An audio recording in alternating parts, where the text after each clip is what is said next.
Komunikasi adalah bagian terpenting dalam kehidupan manusia. Dimanapun kita berada, kita selalu berinteraksi dengan orang lain, baik secara pribadi, dalam kelompok maupun dalam organisasi.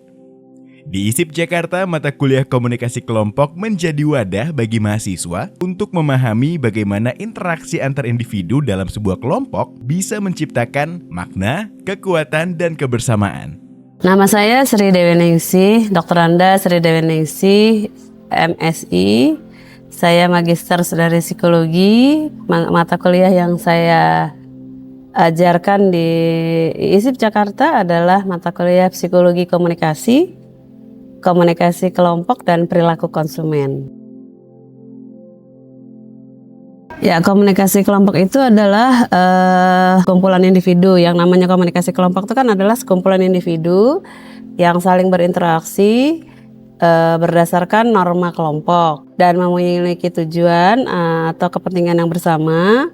Dan juga yang penting adalah dia memiliki ikatan psikologi atau yang disebut dengan psychological bond. Sehingga antara satu anggota dengan anggota lain di dalam kelompok, dia bisa melakukan share and care. Setelah memahami makna dasar komunikasi kelompok, penting untuk mengetahui di mana letak perbedaannya dengan bentuk komunikasi lain. Sebab, setiap jenis komunikasi memiliki ruang, fungsi, dan dinamika yang berbeda. Pasti ada. Ya, jadi dalam komunikasi kelompok itu biasanya komunikasinya dilakukan secara formal maupun informal. Contohnya seperti yang peers group kalau yang informal. Nah, di mana anggota kelompoknya itu minimal 3 orang, itu sudah bisa disebut sebagai komunikasi kelompok. Yang disebut dengan kelompok kecil atau small group. Nah, kalau large group itu biasanya para ahli bilang bahwa jumlahnya bisa 20 atau 25 orang itu sudah bisa disebut sebagai large group.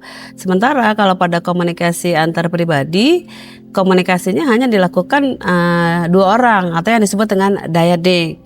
Nah, dan yang penting adalah dalam komunikasi antar pribadi biasanya dia tidak memiliki tujuan di awal. Ya, tujuan komunikasinya belum jelas. Namun makin intim hubungan antara 2 orang itu, maka tujuannya makin jelas.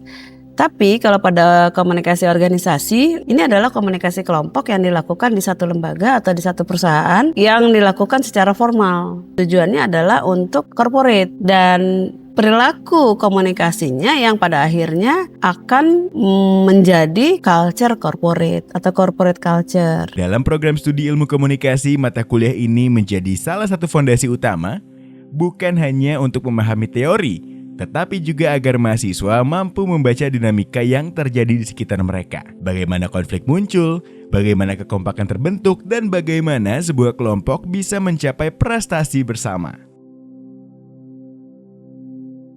Kalau di dalam prodi komunikasi, memang mata kuliah ini menjadi penting. Kenapa begitu? Karena di mahasiswa itu bukan hanya memahami tentang jenis-jenis kelompok saja, tetapi dia juga bisa memahami karakteristik lain di dalam kelompok, seperti dinamika kelompok, terus kemudian konflik yang terjadi di dalam kelompok, kemudian groupthink atau pikiran kelompok, kemudian power in group, and juga ada prestasi kelompok, itu juga yang jauh lebih penting. Nah, sehingga kalau mahasiswa bisa memahami semua ini, maka diharapkan mahasiswa bisa melakukan komunikasi kelompok yang lebih efektif. Proses belajar di mata kuliah ini tidak hanya bersifat satu arah. Mahasiswa didorong untuk aktif mencari literatur, berdiskusi, dan mengaitkan teori dengan praktik nyata di masyarakat. Pendekatan active learning menjadi jantung dari proses belajar, di mana mahasiswa belajar melalui pengalaman bukan hanya dari buku.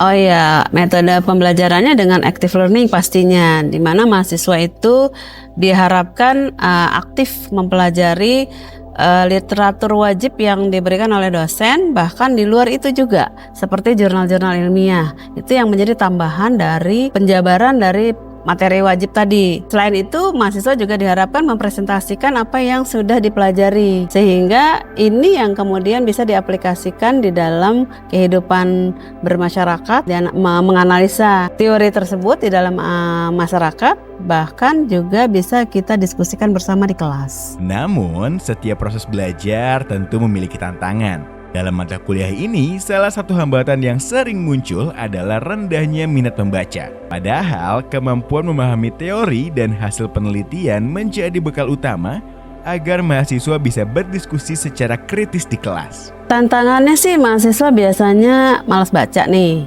ya kan? Apalagi kalau sudah di zaman digital natif sekarang. Mahasiswa sih diharapkan meningkatkan diri untuk lebih rajin membaca semua literatur wajib yang diberikan oleh dosen, bahkan juga rajin mencari jurnal-jurnal penelitian yang berkaitan dengan materi-materi yang diberikan oleh dosen. Sehingga dia jadi lebih kaya pengetahuannya tentang komunikasi dan mampu berdiskusi dengan siapapun tentang komunikasi, khususnya di komunikasi kelompok. Pengetahuan tentang komunikasi kelompok tidak berhenti di ruang kelas. Ketika memasuki dunia kerja, kemampuan memahami dinamika kelompok menjadi keterampilan penting. Mahasiswa yang memahami konsep ini akan lebih mudah menyesuaikan diri, bekerja sama, dan menyelesaikan konflik secara konstruktif. Kalau di dunia kerja, mahasiswa itu diharapkan kalau dia sudah belajar komunikasi kelompok, dia jadi mampu melakukan teamwork yang baik.